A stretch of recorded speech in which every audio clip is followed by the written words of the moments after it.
Hello, welcome. My name is Sonya. It is so nice to see you here for my very first YouTube video.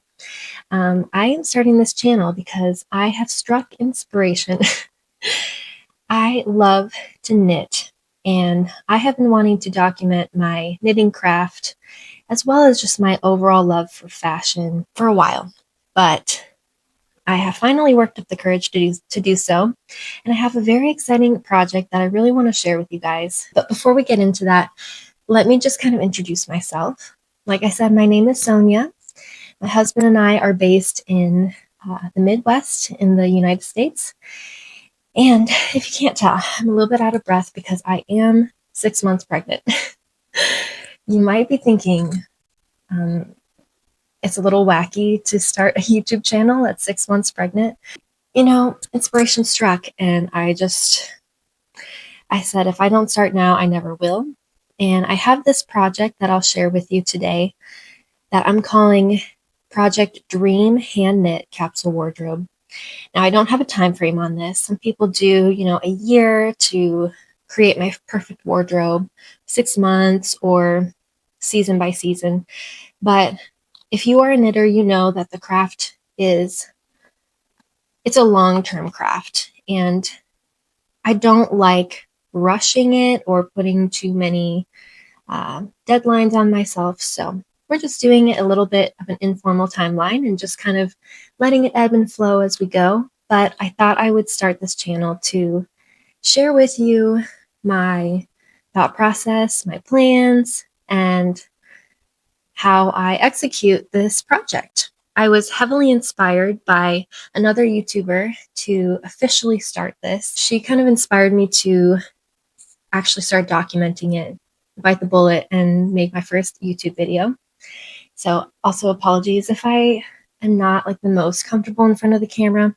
I'm still getting used to it, but I'm sure that will get better. But I was heavily inspired by this creator, Studio Well Held. She started this project. She knits and she sews, but she is doing a year-long project. And like I said, I'm not going to put any sort of deadline on my project, but I did want to document the process. So this video is going to be an introduction to the project, and then also my plans for this first season. So let's get into it. Okay, I have my little notebook, and it's going to help me keep track of all the things that I want to tell you without getting too sidetracked. Okay, tell me I'm not alone in this. Girls, am I the only one who dreams of opening my closet and seeing a wardrobe where every piece is a 10 out of 10 and every piece fits me? It makes me feel beautiful. It was curated. It aligns with my style. It aligns with my personal lifestyle. Makes me feel good. Like everything goes together. Okay, tell me I'm not the only one. That is the goal. We're trying to accomplish that. But add in that many of those pieces are hand knit. Okay, so what is this project not? I think it's important that we determine the things we're not going for and try to avoid some hurdles if we can. It is not an opportunity to just go out and buy a whole new wardrobe all at once. I'm sure if you guys watch any sort of capsule wardrobe content online like I do, so often the whole thing is a collection of all new pieces. Sometimes it'll be sponsored by a brand and a creator will buy a bunch of stuff from that brand and put it all together in a capsule, which no shade to them, but that is not what I'm trying to do because that's just not sustainable. It's not responsible. And also, I think that when you try to do it that way, you miss some of the really key steps in analyzing your style and your lifestyle, like what works, what doesn't. And sometimes I've found in the past that there have been trends, or even not really trends, more like timeless pieces that I've tried. And only after trying them have I figured out I like that on other people. I actually love to look at that. I pin it on Pinterest all the time. But practically, it's a no-go for me, and I need to stay away from that. And those lessons you only learn if you do it gradually. So that is the first thing that this project is not.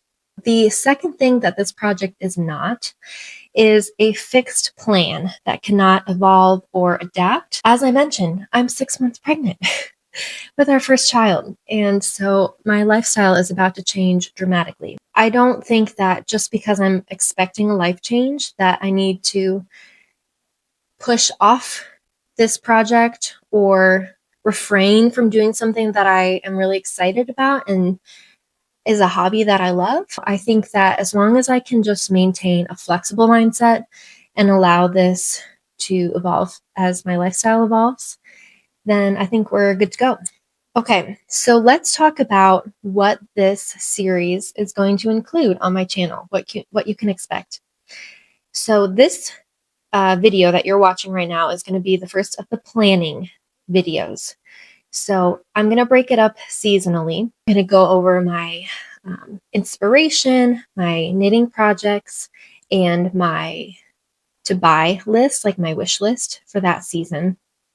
That's what this video is. I'm going to document the knitting projects for each season and put them all into a video for you. The goal of that is to document the actual process of the knitting. And then at the end of each season, I will reflect. How far did we get towards the goals? Any lessons that I learned, anything that I want to change about our plan going forward into the next season. So let's get into it. So in terms of my practical needs, what does my day-to-day look like? I work as an occupational therapist, and so I'm in scrubs. I don't need any sort of work gear. I don't need any workwear, but I do need cute outfits that work for church, casual dates, running errands, going out with friends, honestly lounging around my house. That's kind of what my life consists of outside of work. Now, this has been an informal project. In the back of my head, I love analyzing my wardrobe, and there have been some lessons that I have learned over maybe the last 2 years that I've been passionate about this. And let's go over them because we want to avoid those in these projects, right? So the first thing, like I mentioned before, there are just some pieces that do not work for my lifestyle. The perfect example for me on this is a wrap dress or a wrap skirt. It's beautiful, feminine, love it, aligned with my style, effortless, not practical. I find it fussy. That's what I mean by fussy. I'm like always making sure that the girls aren't busting out. I'm always making sure I'm not flashing people when the wind flies the skirt up, and whew, I don't want to have to worry about adjusting my clothes all day. I want to put it on and I want to feel comfortable and beautiful. Secondly, I have really honed down my color palette. I did this informally, just kind of noticing what colors I love to wear and what colors I feel the most beautiful in. So I'll show you that in a bit here. The other thing is I feel that the ratio is off balance in my closet between unique items versus the basics that you actually need to wear those with. So I have several pieces that are a little bit more statement. You'll see my style is not very loud, but for me, they're a little bit loud. But I can only wear them in like one, maybe two ways because I don't have any of the basic building blocks in my wardrobe to make them work. And then the third one, I want to avoid settling. Maybe you guys can relate. I see a gap in my wardrobe, I identify it, I say, I need this piece. And I find one specific piece that's maybe a little bit more expensive, but it has all the right details. I love it. If I bought that thing, I would never have to buy another one of it again. It would end the search. I love that phrase. It would end the search. So if I'm looking for the perfect pair of brown boots, this is the most recent example. I, in the past, settled for one that it was like adjacent to what I was going for. The color wasn't quite right. The height wasn't quite right. The silhouette wasn't quite right. The fit wasn't quite right. The shape of the toe wasn't quite right. But it was a brown boot. It was a brown suede boot. And then I wore it for a season. I was never fully happy or satisfied with it.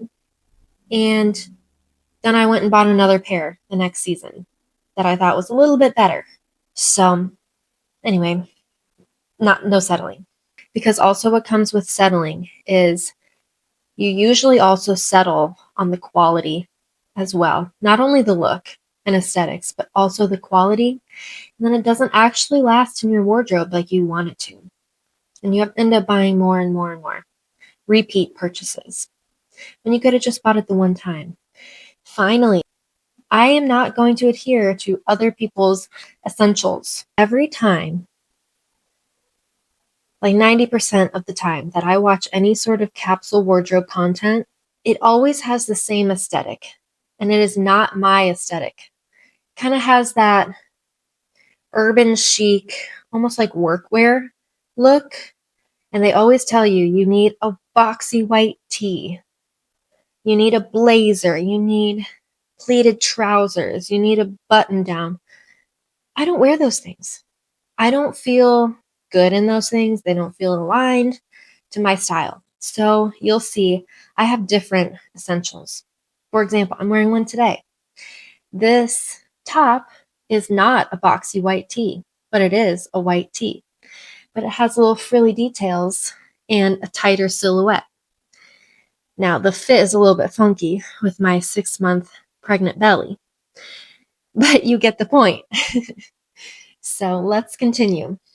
All right, so here we are looking at the Minimalist wardrobe pyramid.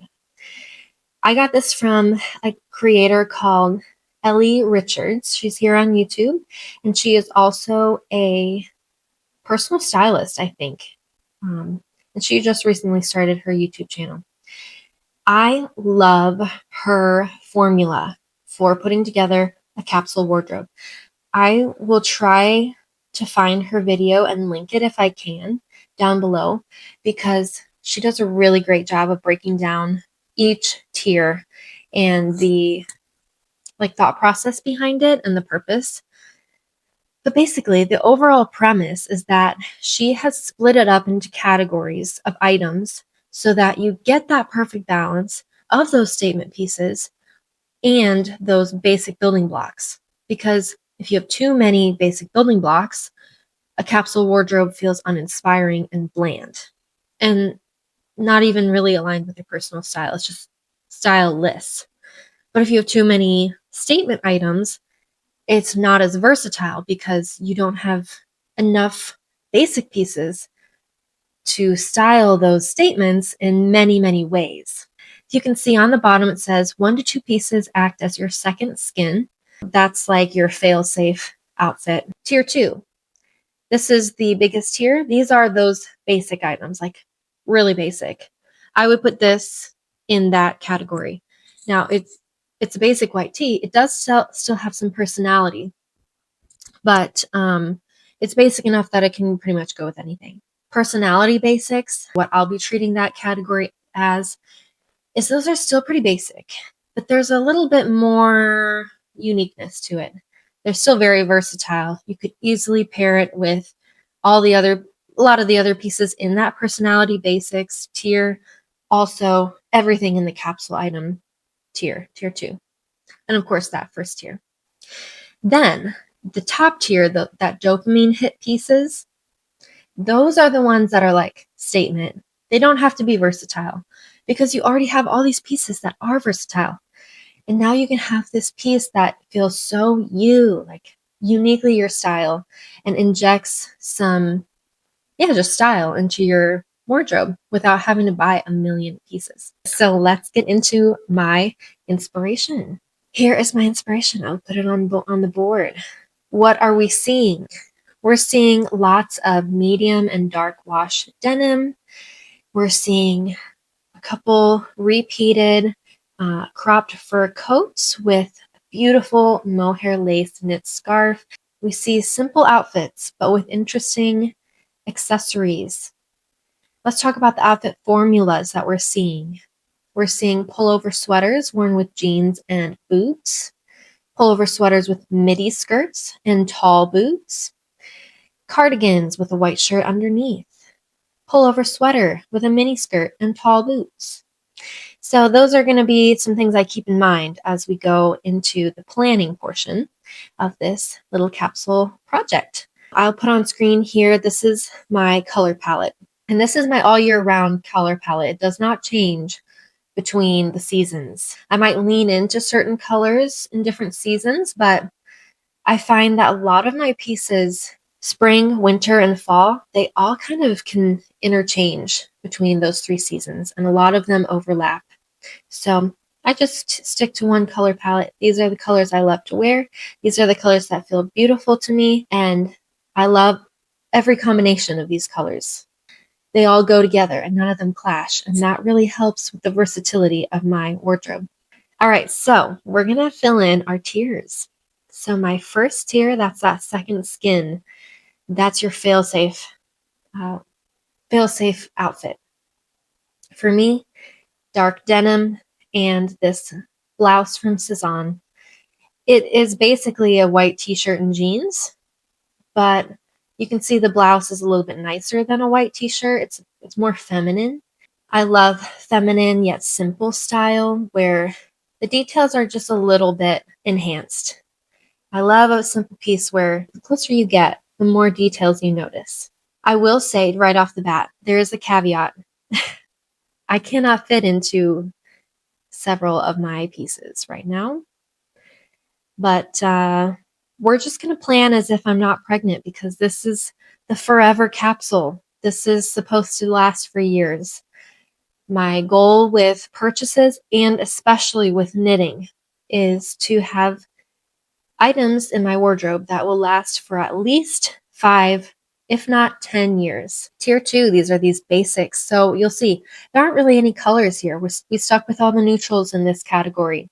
Got a couple t-shirts. I'm wearing the white one here. I also have a black one. And then a few knitted items. We have 1 pullover sweater, 3 cardigans, and then 2 skirts, a mini and a midi. Then we have a medium wash denim and a wide leg denim. For denim this season, I just have 1 pair of maternity jeans, and that's gonna have to cover all 3 bases for us, but everything else we can have fun with. And then for accessories, we have boots and purses, and I love to match my boots and my purses.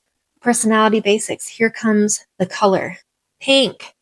I'm in a pink phase. I have been for the last year, maybe more. What can I say? I love it. Again, more cardigans, pullovers, t-shirts. I have these beautiful burgundy, almost wine red ankle boots and a matching purse. Mwah, I love it. It looks kind of bold, but actually it works almost like a neutral in my wardrobe. So I don't need to put it in that statement category, those dopamine pieces, because it's versatile enough that I can wear it with pretty much anything. Okay, tier 4. This is the most exciting and most interesting portion. That's those dopamine pieces. So 6 to 7 pieces in this category, quite a few knitting projects, and then a couple fun coats. I have half of these items already and plans to make some of those things. Here are the knitting projects. These are the things that I do not already have. 2 of these things are already on my needles, so you can expect those to be included in a vlog at the end of this season. Hopefully I can make, I don't know, 3 months. I certainly can't get all of these done. I'm not going to lie to you guys. I cannot. That's seven pieces, 6 of which are garments. That's just simply not getting done in 3 months. However, I do think that a lot of these will carry over into my spring capsule wardrobe, so I'll have time to do that then. My shopping list is here. Again, I did put the jeans on there. I'm not even going to attempt to purchase any jeans in the next 3 months. That's just on there for future reference. Some of these other things, though, we might be able to snag. And here is my filled in minimalist wardrobe pyramid. So this is the goal. This is what we are trying to accomplish in the next 3 months, within reason. If I don't get it all, it's okay. It's just totally fine. I love that this method of the tier system gives me the opportunity to have some tiers, like that top tier, the dopamine pieces, and even some of the personality basics, to be a little bit higher turnover. I don't have to make every single piece in those 2 tiers something that I'm planning to wear for 5-10 years in the future. Those bottom 2 tiers, those basics, those are the ones that I want to stay in my wardrobe really long term. And those are the ones that I think will stay in almost every season as part of the capsule wardrobe.